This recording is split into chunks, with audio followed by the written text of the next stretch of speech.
Iran पर 40 दिनों तक अमेरिका के हमले, लेकिन फिर भी ट्रंप के हाथ खाली, ना ही हाथ कुछ आया और ना ही मुंह ही कुछ लगा।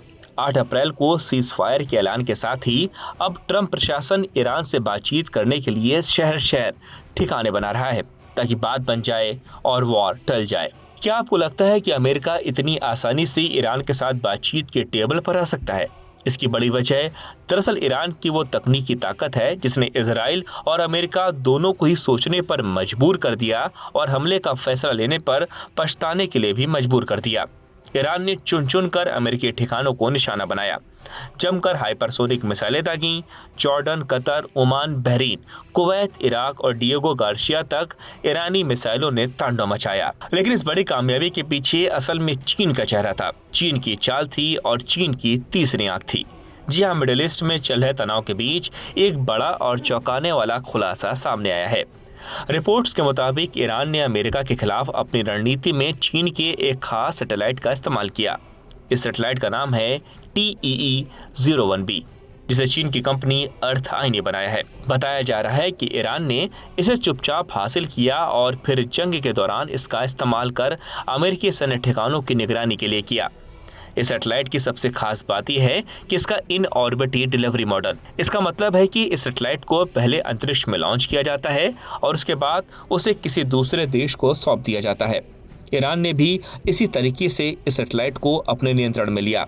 बाद में इसे ईरान की ताकतवर सैन्य इकाई इस्लामिक रिवोल्यूशनरी गार्ड कॉर्प्स यानी IRGC की एरोस्पेस फोर्स को सौंप दिया गया, जो सीधे तौर पर सैन्य ऑपरेशन संभालती है। रिपोर्ट के अनुसार इस सैटेलाइट ने मार्च के महीने में मिडिल ईस्ट के कई अहम अमेरिकी ठिकानों पर नजर रखी। इनमें सऊदी अरब का प्रिंस सुल्तान एयरबेस, जॉर्डन का मुवफ़्फ़क़ साल्ती एयरबेस, बहरीन में अमेरिकी 5th फ्लीट का मुख्यालय और इराक का एरबिल एयरपोर्ट शामिल है। कहा जा रहा है कि जिन दिनों इन ठिकानों पर हमलों की खबरें सामने आई, उन्हीं दिनों में सैटेलाइट उनकी तस्वीरें भी ले रहा था। इससे ईरान को वहां की गतिविधियों और सैन्य तैयारियों की सटीक जानकारी मिल रही थी। TEE-01B सैटेलाइट की ताकत उसकी हाई रेजोल्यूशन इमेजिंग है। ये करीब आधा मीटर तक की स्पष्ट तस्वीरें लेने में सक्षम है, यानी जमीन पर मौजूद फाइटर जेट्स और अन्य सैन्य उपकरणों को भी साफ साफ देखा जा सकता है।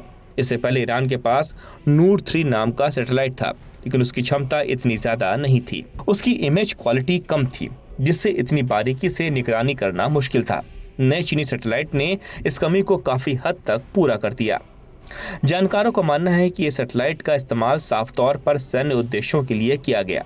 इससे ईरान को ये समझने में मदद मिली कि किस जगह पर कब और कैसे हमला ज्यादा असरदार होगा। साथ ही हमले के बाद हुए नुकसान का आकलन करना भी आसान हो गया। कुल मिलाकर ये मामला दिखाता है कि आज की जंग सिर्फ जमीन, हवा या समुद्र तक सीमित नहीं रह गई, बल्कि अंतरिक्ष भी इसका अहम हिस्सा बन चुका है।